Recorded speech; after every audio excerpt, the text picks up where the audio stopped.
जय श्री राम दोस्तों, स्वागत है आपका अपने चैनल स्टूडेंट पॉइंट वीडी में। तो आई होप आप सभी लोग अच्छे होंगे।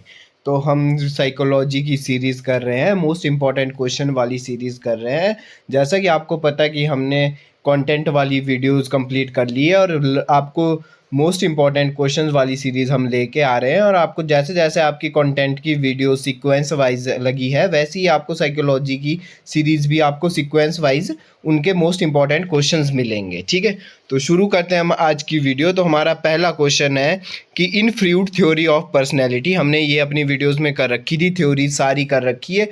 ठीक है, तो in Freud theory of personality, तो फ्रूड की थ्योरी थी जो पर्सनैलिटी की, उसमें क्या था? The id operates by a secondary process, the super ego obeys pleasure, the ego obeys reality, या the ego operates primary process. तो दोस्तों इसका आंसर है हमारे पास the ego obeys reality. Option number C इसका राइट आंसर है, क्योंकि जो हमारी ईगो होती है वो हमारी रियलिटी से रिलेटेड होती है। तो इसलिए इसका आंसर क्या होना था? जो ऑप्शन नंबर सी। तो सिग्मा फ्रूड की हमने थ्योरी कर रखी थी।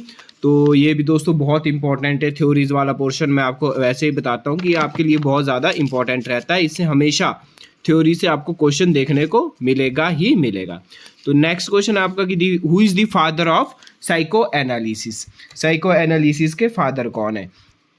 तो ऑप्शन है आपका Charles Darwin, Sigmund Freud, William Wundt और नन ऑफ दिस। तो साइको एनालिसिस की बात किसने की थी दोस्तों? सिग्मा फ्रूड ने की थी।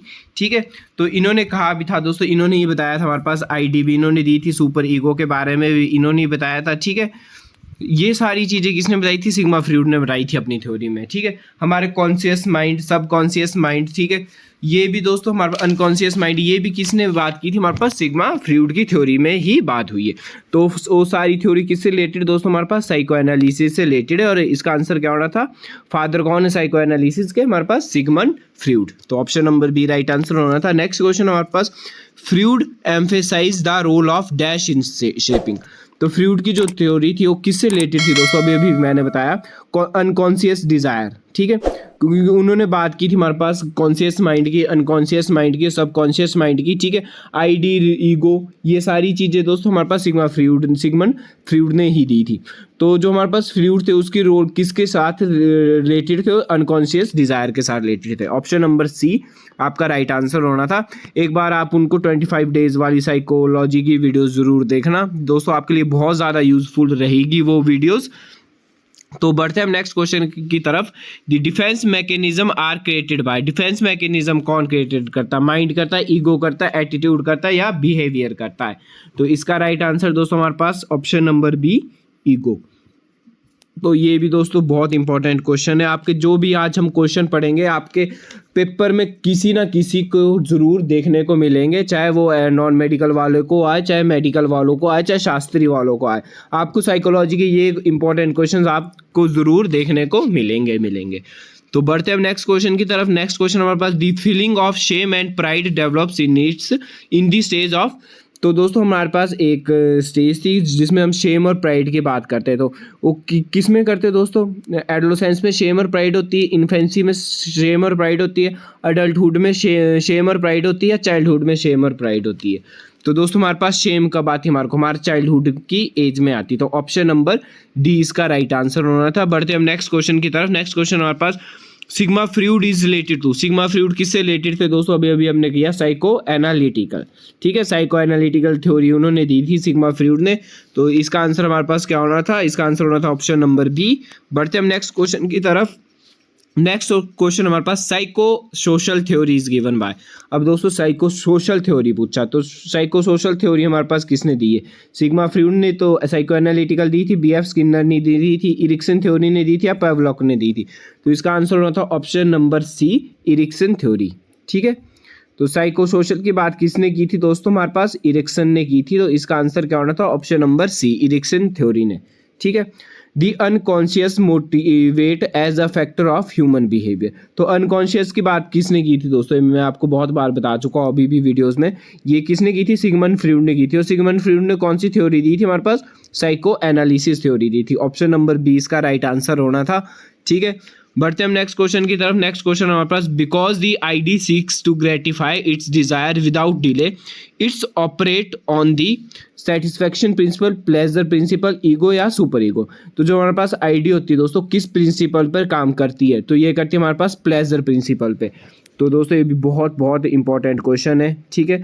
और आप एक बार उन वीडियोस को ज़रूर देख लें। आपको सीक्वेंस वाइज क्वेश्चन भी आपको मैं सीरीज़ लेके आ रहा हूँ, आप सीक्वेंस वाइज सीरीज़ को भी सॉल्व कर सकते हैं। आप एक बार उन वीडियोस को कंप्लीट कर लें, फिर उसके बाद सीरीज़ कंप्लीट कर लोगे तो आपके लगभग 30 में से 25 नंबर ज़रूर आएंगे साइको में, ठीक है।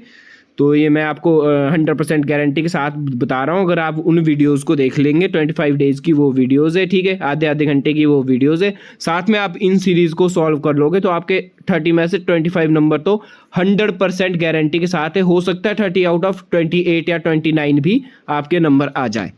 तो आप एक बार उन वीडियोस को देख ले और उसके बाद इन सीरीज़ों को सॉल्व करेंगे तो आपके 100% गारंटी के साथ नंबर आएंगे। तो नेक्स्ट क्वेश्चन आपका, according to Freud the aggressive behaviour is related. तो अग्रेसिव बिहेवियर किससे रिलेटेड था दोस्तों? फ्रस्ट्रेशन से रिलेटेड है, टेंशन से रिलेटेड, लाइफ इंस्टिंक्ट से रिलेटेड या डेथ इंस्टिंक्ट से रिलेटेड। तो ये दोस्तों हमारे पास फ्रस्ट्रेशन से रिलेटेड रहता है। ऑप्शन नंबर ए इसका राइट आंसर होना था, ठीक है। तो अगर आपको वीडियोस पसंद आई तो दोस्तों हमारे चैनल को ज़रूर सब्सक्राइब करें, लाइक करें, शेयर करें, कमेंट करें। कमेंट बॉक्स में दोस्तों मैं हमेशा बताता हूँ एक छोटा सा हार्ट रिएक्ट ज़रूर करें अगर आपको हमारी वीडियोज़ पसंद आती है। तो बढ़ते हम नेक्स्ट क्वेश्चन की तरफ। नेक्स्ट क्वेश्चन हमारे पास, in personality id, ego and super ego is related to. Id, ego और सुपर ईगो किससे रिलेटेड दोस्तों? गुलफर्ड ने दिया था, मॉर्गन ने दिया था, एल्पोर्ट ने दिया था या फ्रूड ने दिया था? तो दोस्तों मैं अपनी वीडियोस में बता चुका हूँ, बार बार मैंने बहुत से क्वेश्चन इससे, सारे क्वेश्चन दोस्तों रिपीटेड क्वेश्चन भी है, बहुत से क्वेश्चन इसमें एचपी टेट में भी आए हैं और बहुत से क्वेश्चन आने के चांस भी है। तो दोस्तों आईडी, ईगो, सुपर ईगो की बात किसने की थी? सिग्मा फ्रूड ने की थी। कौन सी थ्योरी में की थी दोस्तों? साइको एनालिटिकल थ्योरी में की थी। तो नेक्स्ट क्वेश्चन हमारे पास, according to Freud which part of the mind is composed mainly life and death instinct. तो लाइफ और डेथ इंस्टिंक्ट की बात किसने की थी दोस्तों? हमारे पास जो लाइफ इंस्टिंक्ट था वो पॉजिटिव इफेक्ट था, हमने अपनी वीडियोस में कर रखा। डेथ इंस्टिंक्ट था वो नेगेटिव इफेक्ट था। तो ये लाइफ और डेथ की इंस्टिंक्ट फ्रूड के हिसाब से किसकी बात है? आईडी में होता है, ईगो में होता है या सुपर ईगो में होता है? तो इसका आंसर होना था option number A, super ego में हमारे पास लाइफ इंस्टिंक्ट और डेथ इंस्टिंक्ट रहता है, ठीक है। तो नेक्स्ट क्वेश्चन हमारे पास, अकॉर्डिंग टू दी प्याजे। अब हम प्याजे की थ्योरी भी पढ़ लेते हैं। कुछ क्वेश्चन मैंने प्याजे के भी मैं इसमें इंक्लूड कर रहा हूँ और आने वाली वीडियोस में जो आपकी सीरीज 4 रहेगी साइकोलॉजी की, उसमें भी हमारे पास प्याजे के क्वेश्चन से बहुत से क्वेश्चन मैं आपको सॉल्व करने को दूंगा। तो आपका रिवीजन भी हो जाएगा और आपके अच्छे नंबर भी आ जाएंगे। तो क्वेश्चन हमारे पास, अकॉर्डिंग टू दी प्याजे the 4 basic elements of the development. तो प्याजे ने हमारे पास 4 बेसिक एलिमेंट की बात की थी, जो हमारे पास 4 बेसिक एलिमेंट थे डेवलपमेंट के। तो कौन कौन से दोस्तों? मैचुरेशन, एक्सपीरियंस, सोशल ट्रांसमिशन या इक्विलिब्रेशन, इंटीग्रेशन, कंटिन्यूशन, डेवलपमेंट या maturation, both A and B या नन ऑफ दिस। तो इसका आंसर दोस्तों ऑप्शन नंबर ए रहता है। प्याजे ने हमारे 4 की बात की थी। कौन कौन से दोस्तों? हमारे पास मैचुरेशन था, ठीक है, एक्सपीरियंस की बात की थी, सोशल ट्रांसमिशन की बात की थी और इक्विलिब्रेशन की बात की थी। इसमें दोस्तों 2 चीज़ें आती हैं हमारे पास, असिमुलेशन और अडेप्टेशन, ठीक है। तो असिमुलेशन और अकोमोडेशन, ये 2 चीज़ें थी हमारे पास, ठीक है। तो ये दोस्तों बहुत इंपॉर्टेंट क्वेश्चन रहता है। प्याजे की थ्योरी से आपको क्वेश्चन देखने को 100% मिलेगा, ठीक है। तो दोस्तों इसका आंसर होना था ऑप्शन नंबर 1। प्याजे के 4 बेसिक एलिमेंट कौन से थे? मैचुरेशन थे, एक्सपीरियंस था, सोशल ट्रांसमिशन था और इक्विलिब्रेशन था। बढ़ते हैं हम नेक्स्ट क्वेश्चन की तरफ। नेक्स्ट क्वेश्चन हमारे पास, 4 stage of children intellectual development are identified. Intellectual development की बात किसने की थी दोस्तों? प्याजे ने की थी, सिगमंड फ्रूड ने की थी, वुडवर्थ ने की थी, नन ऑफ दीज, ठीक है। तो इंटेलेक्चुअल का मतलब दोस्तों कॉग्निटिव, ठीक है। इंटेलेक्चुअल किससे रिलेटेड होता है? हमारे पास कॉग्निटिव से रिलेटेड होता है, ठीक है। तो कॉग्निटिव की बात किसने की थी दोस्तों? कॉग्निटिव डेवलपमेंट की बात किसने की थी? प्याजे ने की है। तो ऑप्शन नंबर क्या होना था इसका? ए राइट आंसर होना था, ठीक है। बढ़ते हम नेक्स्ट क्वेश्चन की तरफ। नेक्स्ट क्वेश्चन हमारे पास, अकॉर्डिंग टू दी जीन प्याजे which of the following is necessary for the learning. प्याजे के हिसाब से कौन सी हमारे पास लर्निंग के लिए बहुत ज़्यादा ज़रूरी होता है? Active exploration of the environment, ठीक है, observation the behaviour of adult, belief in imminent justice या reinforcement of teacher and parents. तो पियाजे ने दोस्तों हमारे पास एनवायरनमेंट को भी इंक्लूड किया था। जैसे आपने थ्योरी पढ़ोगे इसकी पियाजे की, तो इन्होंने किसकी बात की थी हमारे पास, एनवायरनमेंट की भी इन्होंने बात की थी। तो ये भी दोस्तों हमारे पास इसका आंसर क्या होना था, option number A right answer होना था। ठीक है, तो आज की वीडियो हमारी यहीं ख़त्म होती है दोस्तों। अगर आपको वीडियो पसंद आती हो तो हार्ट वाला रिएक्ट कमेंट बॉक्स में ज़रूर रिएक्ट करें। इससे हमारे को पता चलता है कि आपके लिए वीडियो यूज़फुल भी रहती है और बहुत ज़्यादा आपके टैट में भी काम आएगी। ठीक है दोस्तों, और अगर आप हमारे चैनल पर नए हो तो हमारे चैनल को ज़रूर सब्सक्राइब करें। ठीक है, तो दोस्तों कई ऐसे बहुत से स्टूडेंट्स ऐसे होते हैं कि वीडियोस देखते हैं और चले जाते हैं। ठीक है, अगर आपको दोस्तों सच में लगता है कि हमारे वीडियोस आपके लिए यूज़फुल रहती है, और ये दोस्तों मैं आपको 100% गारंटी के साथ आपको देता हूँ कि अगर आपने हमारे साइको 25 डेज़ का क्रैश कोर्स भी देख रखा होगा और अगर अपने ये वीडियोज़ भी देख रखी होगी सीरीज़ वाली, तो आपके 100% को आपके नंबर टैट में ज़रूर आएंगे ही आएंगे। ठीक है, तो आज की वीडियो के लिए thanks for watching this video. धन्यवाद।